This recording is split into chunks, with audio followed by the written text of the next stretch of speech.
Good night. Good morning. Whatever time of day it is. What's up, bitches? Welcome to the shit show. I am Ashley Marie. And I am Katrina. And this is Two Girls. No Fucks. What are we talking about today? Today we're talking about what it's like to be a millennial. I'm excited for this. This is fun for me. Only because I tend to bring up my age probably more than I should. But I do it because, I mean, the phrase is a phrase for a reason. Black just don't crack. And exactly. And the way and the looks that I get from people when they find out how old I am is fucking hilarious. I mean, yeah. Because even my wife at one point when we were dating, she was like, you're not that age. I don't believe you. I'm like, I get that a lot. And I'm okay. I don't know if it's my skincare routine or the fact that I'm obsessed with Disney, but that's kind of where we're at with that. Combination of both. Yeah, probably. And we trying to hydrate and drink water because I ain't got time for that shit. Staying hydrated and minding my business. Yup. I was about to say, I'm drinking water and minding my business. Absolutely. So, let's break it down. So, millennial basically is being born between 1981 and 1996. That's what Wikipedia said. Mm-hmm. I Googled it just to make sure. Mm-hmm. I, for a long time, never identified as a millennial. I always thought that there was a generation in between Gen X and millennial that I fit into because we were a little bit of Gen X, but a little bit of millennial. We weren't everything. And someone came up with the term Xennials. And I was like, that is me. And I Googled that shit and it actually said Xennials are those who came of age in the 90s, which, hi, I did. And they were born between the years of 1977 and 1983. And I fall right in that category. So I'm like, guys. But also like, I would also consider myself like an elder millennial as well because I'm on the higher end. I gotta spin the wheel like they do on The Price is Right to find the fucking year I was born every time I gotta fill out my birthday on a fucking form. I mean, I gotta do that now too. It's bullshit. I hate it. But so basically, they don't fit in either, but have characteristics of both are what Xennials are. But I mean, since we talking millennials, we'll go the millennial route. It's fine. So what are some millennial things that I portray? That you're like, in my little soul? Yep, all those things. This is hard. I know, because you also didn't expect me to ask that question. Also that. Undiagnosed ADHD for 500. Oh my gosh. Was that on your bingo card? It was not on my bingo card, okay? Or like, having anxiety about everything. Everything. So I believe the anxiety. I saw a video on Instagram and apparently this woman's daughter asked her where her anxiety came from. She brought out the game Operation. Oh my God. Dead. And I was like, that's right. Oh my God, that's so true. And then another one brought out, I can't remember the name of the game, but you had to fit all of the little shapes in the pegs before the board popped up and all the pieces flew out in front of you. There's a game. I hate myself for not remembering this, but that game also was anxiety inducing so much. That's probably why we have that now. Probably. I mean, Domino's does it for me because culturally, Domino's is really big. And if you don't know how to pay Domino's, you're immediately shunned, okay? And if you learn and you suck, you're fucking in trouble. For black folk, it's spades. I know. I don't know how to play that shit. No one ever taught me. And at this big age, I'm not trying to learn. So I'll just sit on the side and watch y'all do what you do and yell at each other and flip tables, because apparently that's what happens at the end of a lot of games. It's fucking intense. You would think somebody's mortgage was on the line with this shit. Like, it's like Monopoly for white people. Okay. Just saying. Tell me that I'm wrong. You're not. Okay. You're not. Not even a little bit. What harbors in you? Or what is your top immediately when people are like, you're a millennial? I don't know. I think, I wrote this quote for myself, but I feel like we're the guinea pig for future generations. We are that generation that grew up in our quote unquote prime adolescence without the internet. At least without the internet readily in our hands. Yes. I remember going outside to play until the streetlights came on. I remember drinking from a fire hose and nobody telling me that probably you shouldn't do that. Also, someone actually said, because we mentioned Jordan the Stallion and why Gen Zers look older than they actually do is because they grew up eating organic food, whereas the rest of us ate shit with all the preservatives. Therefore, we're preserved. And that's why I look younger than the rest of you motherfuckers. But yeah, it was just like, I sat in the front seat without a seatbelt under the age of 12. Like, all of these little things. Like, we played in the street. I slept in the trunk of my dad's Jeep on long car rides. True story. True story. You just... Today, the police would definitely be like, ma'am, take your child out of the trunk. We're going to call CPS. Because what the fuck are you doing? Like, there were just so many things that we did as kids that now I see kids and I'm like... The kids that are in my family, one of them's got a neck problem because she's on her fucking phone all the time. And it's like, oh my God. And then now I heard there was a report that came out recently that younger children are having hearing problems because they listen to shit so loud in their headphones now. And it's like, what the fuck? Like, and speaking of headgear and stuff like that, like, I had a Walkman. I had a Discman that said it was anti-skip, and it wasn't, because every time you hit that bitch, it skipped to the next fucking song. But, like... We used to burn our friends' CDs. Okay? Oh, my God. We used to make mixtapes. That was so much fun. If someone made me a mixtape today, like... Made me a mixtape. We're getting married. Yeah, like, it's over for you. It's over. You're mine. I'm yours. That's what we're doing. Okay? First off, I would cry like a little bitch. Also, but that's a love language. Like, to take the time to pick a song and place it in the program and know that your CD had X amount of minutes and, I still have 6.5 minutes to fill in. Let's throw in a couple more songs. Be on LimeWire downloading shit. Might not be the song that you were looking for, but you found something else now. Oh, my gosh. Yep. DJ Money Q or whatever the fuck, But, like, oh, my God. It just... I feel like, so there's this comedian, and I hope I don't butcher her last name, but her name is Eliza Schlesinger. She calls herself the elder millennial, even though she was born in 84. I'm like, you're not really that elder, and that's compared to me, but that's fine. She did a stand-up recently that went viral, and she talked about how millennials walked on Instagram so Gen Z could run on TikTok. Like, that was the line of the whole thing. And it was basically like, all the things she mentioned about being millennial, we were told that we were lazy. Because a lot of us didn't want to go to school. We were told that we were lazy, so now we overachieve. Right. Or try to overachieve and then have a sense of disappointment when we don't reach said goal that was completely unattainable to begin with. We went to school if you could afford it. And if you couldn't, you took at the tender age, for me, I was 17 years old signing on a loan for thousands of dollars to go to a school. I had only visited the campus once. Like, are you serious? And now if I was to try to get a loan for a house, they'd be like, we don't know about all this. You know what I mean? Like, it's convoluted. And then we were told that there was a time where we were told we couldn't have avocados. Like, that was the thing. You couldn't eat avocados because there was an avocado shortage. So stop eating avocados. Yeah.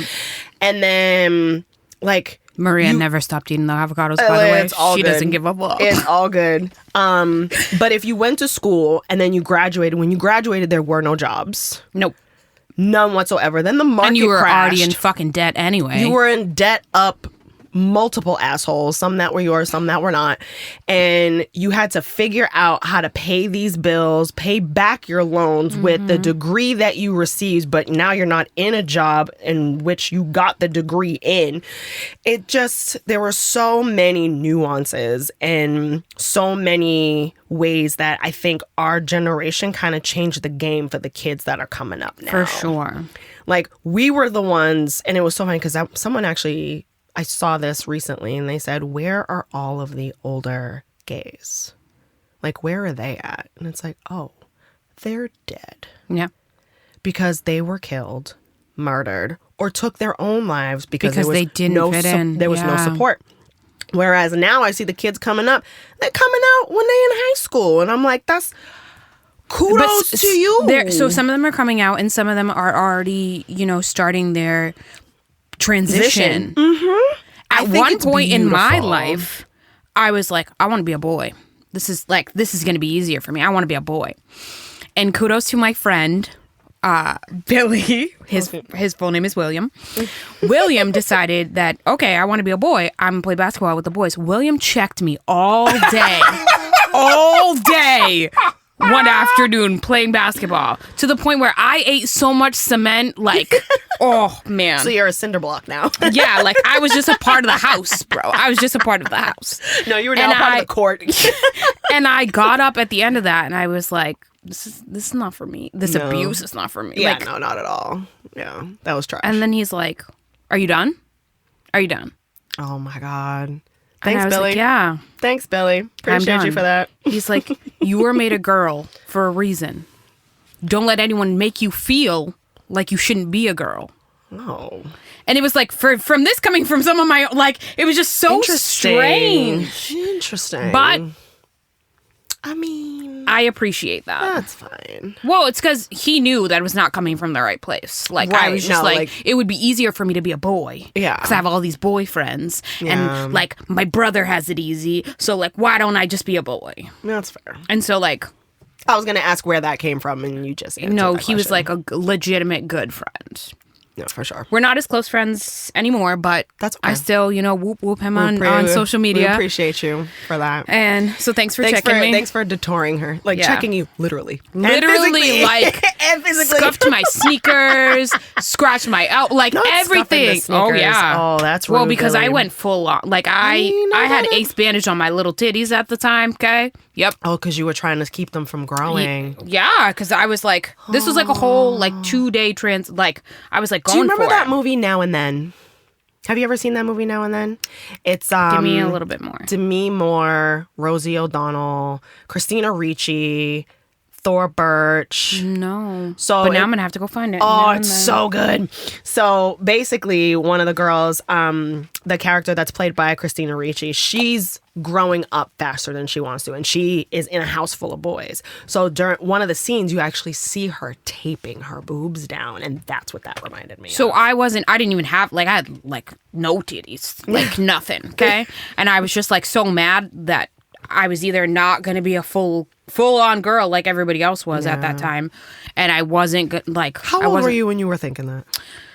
Oh, I was like 13. Oh my gosh, you were just starting out. Oh yeah, but I didn't get, like, everyone got titties at like 12, I 13, sure didn't. The people that I was surrounded with at that time. Yeah, my titties came in when I was in my 30s. Okay. FYI. Well, I went from, like, everyone was getting titties. Everyone had, like, A, B cups. Mm-hmm. Sorry, Merch, that we're talking about titties for this long. He's like, it's fine. Everyone went from, like, they had A cups. They had, like, small B cups. Mm-hmm. Some people were blessed and they had C cups. Mm-hmm. I had nothing. Like, I was still wearing a training bra. And I was out here just, like, so sad about it. So bullshit. So I was like, whatever. A training bra. These kids don't even have training bras anymore. It's not even training. So, you're just getting a bra. That's some bullshit. I was, like, ace bandaging my titties. I put a fucking wife beater on. I know it's not called that, but that's what it was called at that time. I put on some basketball shorts and my sneakers, and I went to town. You're so gay. I know. Oh I know. Okay, that is the gay girl uniform. I know, and that's why Billy checked me. Okay, but also. I didn't know at that time that men were not pursuing me because Billy was checking them too. He was like, so we were neighbors. Mm-hmm. So he was like, other dudes were like, Yeah. And he was like, nah, she ain't about that. Nah. Damn. Like, but I appreciate it because he was warding off the evil. So. Yeah. But yeah, I wanted to be a boy. And then all of a sudden, boom, I got titties. And I was like, what the fuck is this? This is some bullshit is what it is. I went from like nothing to like, okay, hi. And then they just kept getting bigger. And I was like, I'm going to topple over. I'm shaped like an upside down pear. This is fucking nothing. Nothing. I can't unsee that. And yeah. An upside down pear. You're a mess. Because it was like. You are a mess. I had nothing else. I had no other curves to my body. And then boom. You get a period, you get, then your body starts to like figure it out. Yeah. But no one's there to talk to you about it because your parents didn't have the communication skills. No, not That's the one thing I am jealous of. The kids that are growing up now have better communication with their parents than I ever did. Yeah. I would agree with that. I would agree. It's tough. Stuff was happening, like I was getting picked on, and I couldn't tell my mom that I was getting picked on, which is why I wasn't talking in school, which is why then my teachers were calling and telling my mom that I wasn't participating. So my mom was just like, her greatest line translates in English to, I didn't come to this land of strangers to suffer. Yup. Wow. And to imagine telling your teenage kid that. No. So I'm like, my mom is suffering because of me. Yeah. See, you're high functioning anxiety. Oh yeah, it's bad. So no, like yeah, no, it's a thing. Yeah, I remember like getting into fights at school, or like I was actually bullied in grade and middle school, and I remember coming home and I was crying, and my mom was like, "What you crying for?" And I was like, I can't tell you, you'll be mad. Yep, exactly. And she was like, you better tell me what's going on. I'm going to ask your little friends what's going on. And I'm like, I can't have mama asking my friends nothing. So I was like, I'm being bullied at school. And she was like, well, if you don't whoop her ass, I'm going to whoop yours. And I was like, oh. Yep. Oh, yep. So this is what we're doing. I remember trying to find my identity, like what I wanted to be. And thankfully now, I like what I am now. Yeah. I like this no label, Yeah, we're in a good space. Hell yeah. But like, I was really like drawn to the goth kids because they were like wearing whatever they wanted, and it was like a lot of leather. Oh, you went down that? Oh yeah, I had like thigh high boots that were like fucking 7 inches or whatever. Yeah, girl. Yeah, were you walking like a baby giraffe? Oh no, because they were platforms, so like she was a breeze to walk in. It was great. Oh shit! But I remember other black girls seeing me and not liking it because it was like. Because you look better than that. It was like a crossover. So like you couldn't do that. So they were like bullying me. Rude. So then they threatened to beat me up after school one day. And if anyone knows anything about goth teenagers, they don't take no shit from nobody. Okay? Also so they were like, all right, we'll be outside. We don't care if you're a boy or girl. We're fucking you up. Okay? That's what it is. So I don't know. It just... Oh, it was a lot. Can we talk about the fact that we didn't have social media in high school? Did you have social media in high school? Mm-mm. Was Facebook a thing yet? No. Facebook wasn't a thing until I went to college. Okay. See, Facebook wasn't even a thing when I was in college. So I remember how much of an being elder millennial I am. Freshman, and I actually barely completed my freshman year of college before I ended up getting deployed. But that's a whole other story. But yeah. And I remember them being like, oh, well, we can link on Facebook, because at that time, you had to be a college student to be on Facebook. Yeah. And so, but like MySpace was popping when I was in high school. MySpace was popping.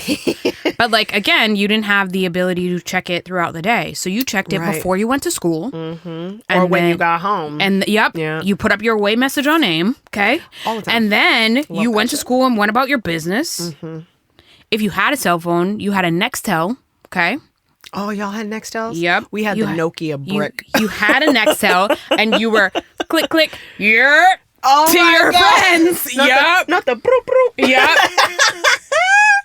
Like the commercial sold it hard because in the commercial there was a black lady yelling, "Where you at?" So at that time, all of my friends and me, when we hit each other, it would be beep beep, "Where you at?" Oh my God. So like you could be in attention, you could be in the dentist, like wherever you were at, your phone went off and it was on loud. Everybody heard your friends. So I did not have an Nextel.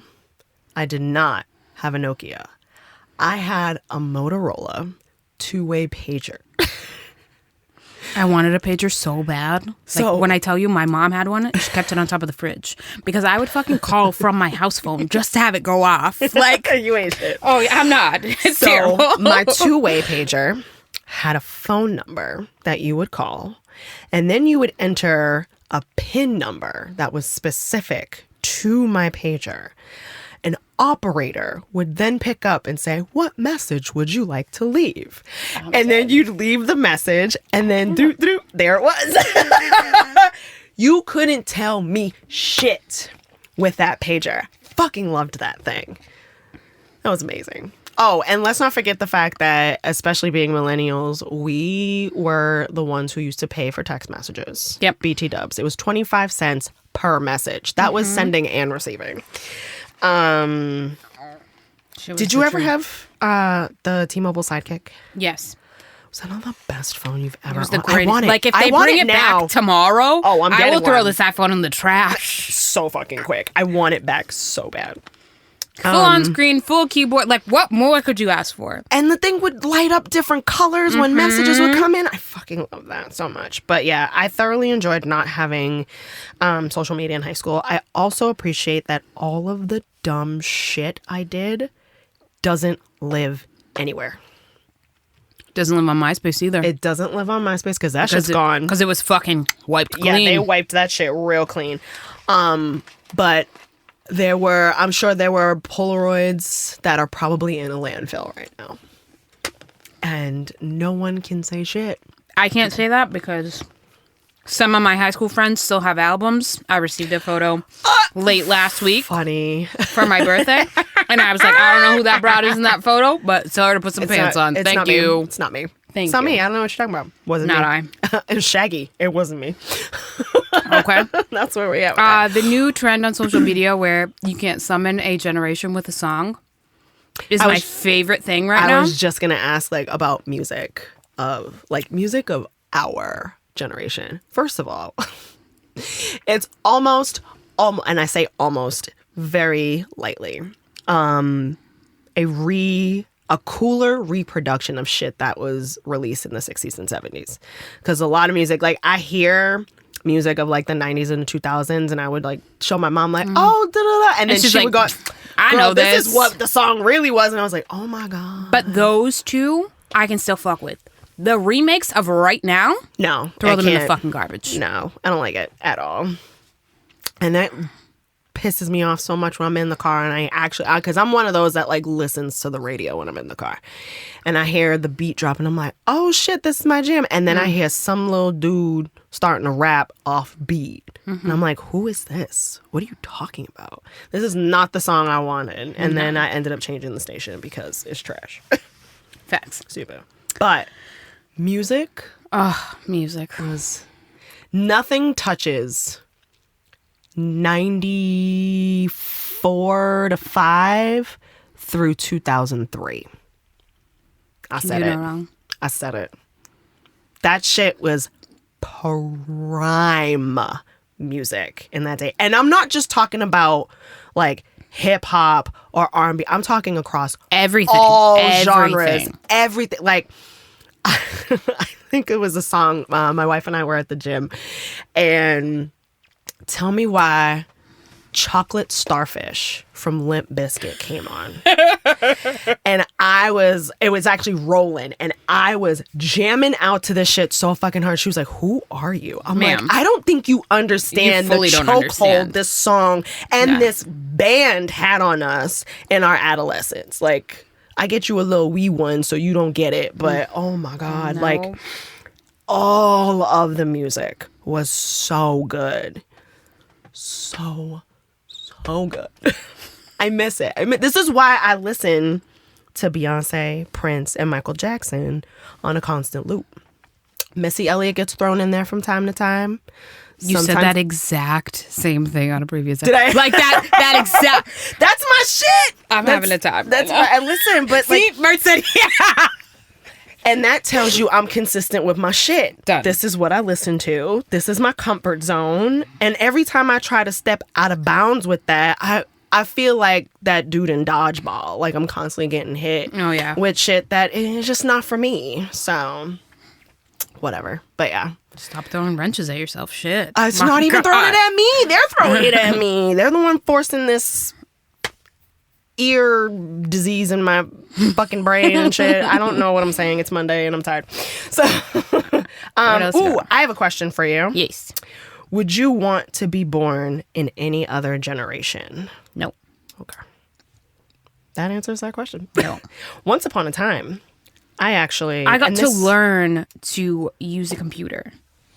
Mm-hmm. So, like, I would sign on. My mom would be on the phone with God knows who.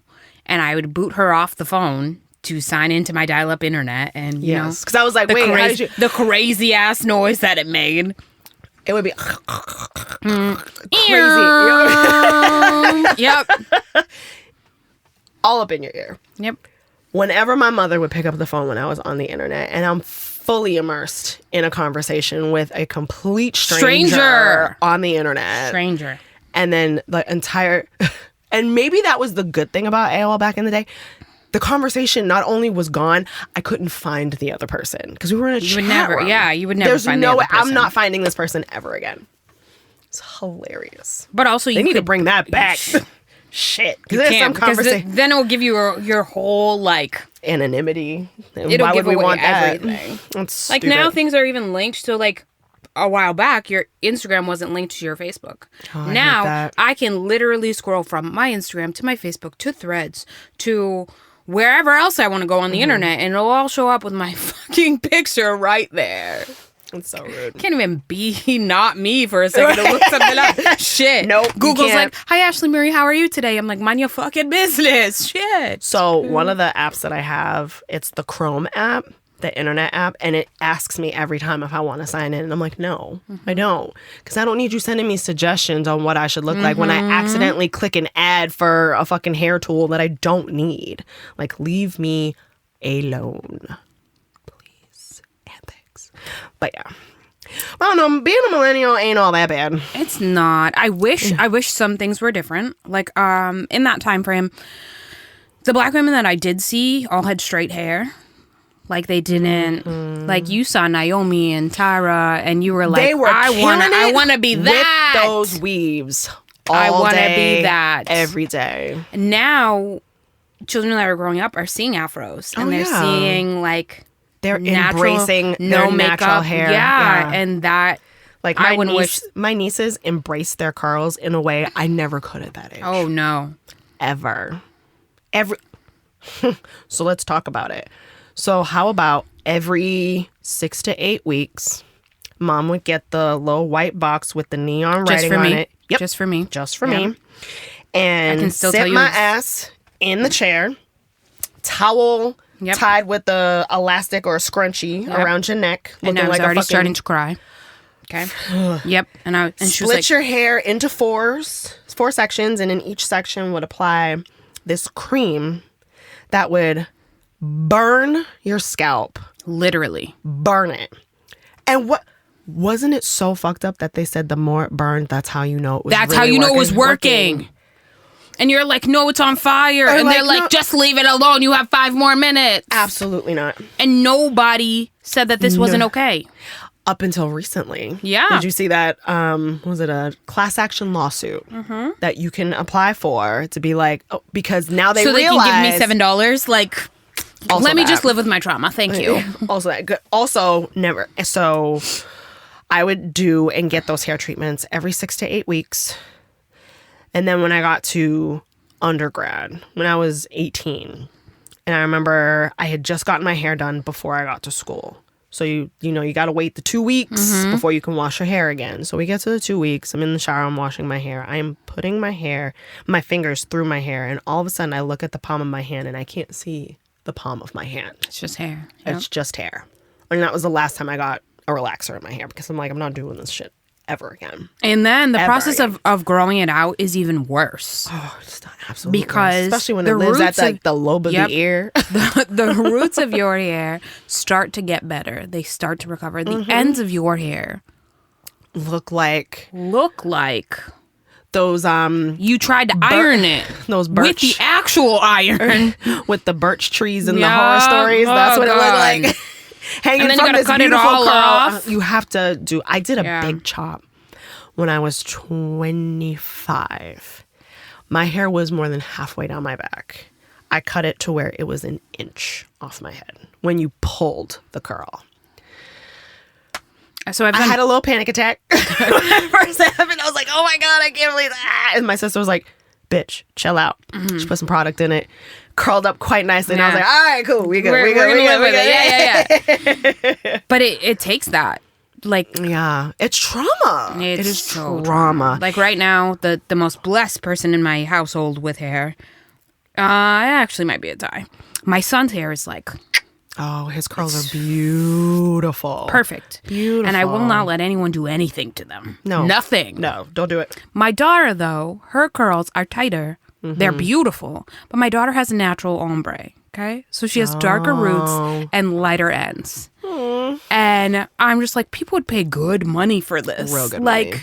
And you're out here just, meh, here it is. It's here. My bad. Like, I don't know what to tell you. I don't know what to tell you. And the other day she tells me that she wants long hair like Camilla. Camilla's her best friend. Okay. I then had to explain it to her that she does have long hair like Camilla. That her hair actually might be longer than Camilla's. Yeah, exactly. So then she takes a shower, I pull it. Now, mind you, my child's hair is now the middle of her back. She's like, wow, mommy, that's so nice. And I go, look, and now look what happened. Boop. Yeah, it's like... And she's like, oh, but it went back. I'm like, yeah, but it's okay because it's happy hair like this. So we call it happy hair. I love that. Yep. Because we're not going to have her out here damaging anything beautiful. You know what else we millennials are doing? Breaking generational curses. Heavy. I apologize to my children. On the, there's nothing wrong with that. But my parents never did that for me. They could like never. They would whoop you and then an hour later be like, are you gonna eat today? What do you want to eat? Yeah. I made this. You're gonna eat this. It's tough. So like, why would you even ask me what I want to eat? So my mother and I just want to throw this out. I love you, Mama. We've had full-blown conversations about what our relationship looked like when I was younger in comparison to where it is now. My mother is not a crier at all. And she shed tears during this conversation, apologizing for not being the mother she could have been, because that's not something she was taught. And I told her, I never blamed you for how you were. Yes, would I have loved you to be a little bit more affectionate? Would I have loved you to, guide me not so strictly, but like, I grew up in Chelsea and, you know, white vans grabbing kids was a thing. And, you had to be in before them street lights went on and all that shit. Like, I get it. But also, like, no one taught you how to be a different mother than what you saw. You saw your grandmother be away with your mom, and you saw your mom be the way with you and your siblings. Why would I think that would be any different? I'm big now, so I get it and I can understand it. And we've already forgiven and moved on from it. But she's still unpacking it, which is fine. It's going to take her time. It's going to take time. And like me, I yell at my kids and then I'm like, I'm sorry. Oh, shit, my bad. And then I'm like, I'm fucking this up. I yelled at them. I said, I'm sorry, but and then I sit with it for a little bit. It's fine because we're human and society has told us that we have to live in this box of cookie cutter bullshit and you have to do things a certain way. And then once you have kids, you have to be this kind of a parent. And if you're not, you're considered a bad parent. And if you don't do this, then what are you fucking doing? And you're a loser and all this shit. And it's like, bro, I have these babies. Leave me the fuck alone. I'm doing the best I can with what I got. What I'm not going to do is force them to eat and finish eating their food. If they're Definitely. If they're not hungry. Definitely. But what I will be like is like, don't fucking ask me for a snack in 10 minutes because I will bring this food right back to you. That's the kind of mother I would want to be. But what we're not doing is forcing our kids to eat the entire plate of food if they're not hungry. That causes food issues. Horrible relationship with food. Or not necessarily horrible, but not the healthiest relationship with food. What we also not doing is forcing our kids to participate in an activity that they happen to be good at that you were not. Because that's a thing. Stop living a dream through your child. It is not their responsibility to live your dream. Agreed. I am not forcing my children to validate somebody, to give them a hug because they're their family. Yeah. None of that. So, and what I did in breaking that curse is with my nieces and nephews, when I see them, especially if I hadn't seen them in a long time, if they don't want to give me a hug, they don't have to. So I said, can I get a high five? Yeah, Auntie, I'll give you a high five. By the end of the day, they're up my ass and then they're like on my back and I can't get rid of them. That's fine. But initially, when I first see them, I'm like, hey, how's it going? How you doing? Oh, I'm good. What they do now is now on their own. They come up and hug me. But if you don't want to, I promise you, I will not be offended. Because sometimes you just don't want to. And that's okay. And I will not be the auntie to force you to love on me. Just to satisfy my urge to have my nieces and nephews love on me. That's so stupid. And it's toxic. And what am I teaching my little babies by doing that? You know what I mean? Like, we're not doing that. Not at all. So. No, my daughter... I was telling Martz earlier. Business lady. My daughter, who is she's a very teenager, vocal human being. She is my son's, fucking cute legal representation. So they don't want to do something. She speaks for both of them, and she says, "We're not going to do that." Okay. And I'm like, "Okay, cool." Because you know what I'm not going to do? I'm not going to fight with someone who don't know how to read cursive. I'm not.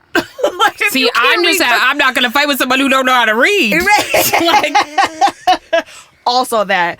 But my daughter can read about 4 things. And that's great. One of them is her name. So. As it should be. But what I'm not doing is arguing with this youth. I'm not doing it. Not the way that our parents did with us. I'm not doing it in person. I'm not doing it on the internet. I'm like, absolutely not. Absolutely not. No. You take your misinformation and shove it right where you would like it. Please and thanks. But yeah, no, we breaking generational curses up in this bitch. And I'm here for it. It's hard work. It is. But it's worth it. It's worth it to see the smile on my niece and nephew's faces when I'm not reacting to them. Like, even so, story time. My sister left for Jamaica for her husband's 40th birthday right before the world shut down. And I couldn't afford to go with them, but it was my dumbass who suggested I'll watch the kids while you leave. Right, you know this story. So, ma'am. That was dumb. That was so dumb. I'm over here calling my sister like, can you come home? And she's like, bitch, we haven't even gotten to the airport yet. What are you talking about? I'm like, it's a lot. They were 4 and 6 at the time. But so leave my kids with you so I can go somewhere? Got it. Got it. Like, oh, this is what we're doing. So in being with them and understanding, like, we're playing games and whatnot. And my nephew and I are throwing a ball. He can throw a ball because his father taught him how. He threw the ball in such a way that it broke one of his mama's vases. He instantly panicked. I went over and I sat down with him and I was like, can you hold my hands with me? And he was like, huh? And I was like, yeah, just hold my hands. He was like, okay. Like, he was a little confused at first, for sure. But like still in his whatever. Feels, yeah. And I was like, listen, it's a vase. You're not the one who's broken. It's the vase that's broken. That's replaceable. You are not. So guess what? I'm not going to say anything. And I didn't say anything to my sister until she called me like, where the fuck's my vase at? I was like, oh, we broke it playing with the ball. And she was like, oh, okay, like whatever. Yeah. I just didn't know where it was because I knew the bitch was there when I left and now it's not there when I got home. Like, and I stuck to my word. And I think with that created such a bond with me and my nephew that it's like, That's my homie. Like, I got you, you got me, and I got you. But like, and even with my niece, like, she would freak out in certain places, and I would just take her. We would remove ourselves from the situation, and for her, it was breathing exercises. Let's take some deep breaths. How are we feeling after the third one? We still feeling hype? Yes. All right, let's take a few more. Okay, auntie, I'm feeling better. Like, there's no need for me to yell at them when their emotions are already heightened. That does nobody any good, because that means I'm now I'm throwing gas on this already growing fire. Like, I'm not trying to do that. So I do something similar with my kids. With my daughter, it's more like, because she understands so much. Yeah. I tell her, there's only one Ruby. Mommy can't make another Ruby. The factory's broken. And so so like, that's in her head. So if she falls or something, she goes, it's okay, Mommy, I'll be okay. I just put ice back on it. Only one Ruby. Only one Ruby. And I go, yep, only one Ruby. Oh my gosh. What a nugget. Only one Ruby. She's so fucking cute. She does not understand what it means that the factory's broken. But she don't need to know that. And exactly. That's not at 3. She don't need to know that. She thinks that, and I like to phrase it this way, that she is so special that not another Ruby can be made. Okay. It's only one Ruby. I like that. I'm here for that. And that's the way we live it. I also don't say no. Like, if she wants something at the store, like something food-wise, I don't say no. My parents used to say no to me all the time, and it lives in me rent-free. So my daughter could want something that she doesn't even eat. Yeah. I'm like, yeah, we'll get it, and we'll try it. We'll see what happens. Yeah. I mean, at that age, it's trial and error with everything. Literally everything. And all you can do is hope that they grow to be fully functioning humans that eat more than chicken nuggets and mac and cheese. She actually doesn't eat mac and cheese. My child's a weird one. I'm that human that eats mac and cheese. She's a carnivore. Chicken nuggets. It's awful. So, like, any type of steaks that you can give her or chicken, she's here for it. I have a nephew like that who literally will go out to eat and he'll order a 6-ounce steak with broccoli on the side. Yep. He's so fucking cute. And we'll eat the whole thing. Yep. They'll put that down either in front of me or my best friend, and we're like, no. That's for this little one over here. And they're like, really? He eats the whole thing. He's so fucking cute. These kids. Anyways, so millennials. Anything else? I think we still have the pen in hand. I'm very proud of myself. Woo woo. I don't think I have anything else. I mean, I'm sure we'll dive into this at another point in time, but I'm also looking to see if I screenshot a millennial quote. I don't think I did. Well, don't turn your phone on because Mertz will yell at us. I know. Thank you. Oh, I do have one. It's kind of funny. But before we say it, do you have anything else to add to? Let's see. That's about the previous episode. So, contrary to everyone else's belief, some millennials have parent issues because of certain things. So, like, I specifically have daddy issues because my dad was supposed to pick me up so many times and just left me on the curb waiting. So, like, I have trust issues because of that. Okay. Like, all of our issues stemmed from somewhere. Yeah. Like, I have such a deep root in my family because, like, my grandmothers were super transparent, and they were like, we came over here, you know, on a boat, and it was dangerous. And, like, you know? So I was like, oh, man. And then the story changes, obviously. Like, we came over here on a raft. Damn, it was a raft or a boat? Listen to the story and shut up. Yeah, you were floating, essentially, is what you're trying to tell me. I think, and I've said this often, where I feel like all of your problems and issues and whatever negativity and positivity, it all stems from the home. It all starts with your parents. And that's a big fucking ask. It is. For a regular degular who was minding their business, got they nut, and here we are. And it's like, yikes. That's a lot. But being not even the parent, being the adult that I am now, and understanding where my mom was, because at my age, when my mom was my age, I was already 11. I couldn't even imagine having an 11-year-old right now. You fucking kidding me? 11 this age? Absolutely not. So right. When my mom was at my current age, I was 7. Isn't that crazy? Yeah. Isn't that crazy? So that's so weird because I also have a 70. So creepy. Wow, you really are your mother's daughter. I am. Look at that. But yeah, right. I always say that the issues stem from the household. So anything that you can't deal with in the real world is because you haven't dealt with it at home. And that, with everything, is individual results may vary. Not everything works for everybody. It's not a one size fits all. It's literally one size fits some of you bitches. Yeah. Not all of you bitches. Some of you bitches. But I think now, being at this age, understanding where my mother was at my age, what she was going through, what the world was like. What the world was a completely different space. Oh, of course. When I was 11 years old. I think Clinton was president. I think. But yeah, it just, so many things were different back then than they are now. And there's a level of respect that I have from my mom being able to do what she did pretty much on her own with me. So shout out to Ma. Love you. Yay. Great job, Andrea. Great job. She did the best she could, you know. And I at this big age am still affirming her that she did a good job. Because she still needs to know. Like, Mama, you did good. Maria, you did a good job. Hell yeah, Maria, you did. Okay. I'm a whole boss lady, Maria. Look at boss me lady. Look at it. Tony, you sprinkled in some good jobs too. Good job.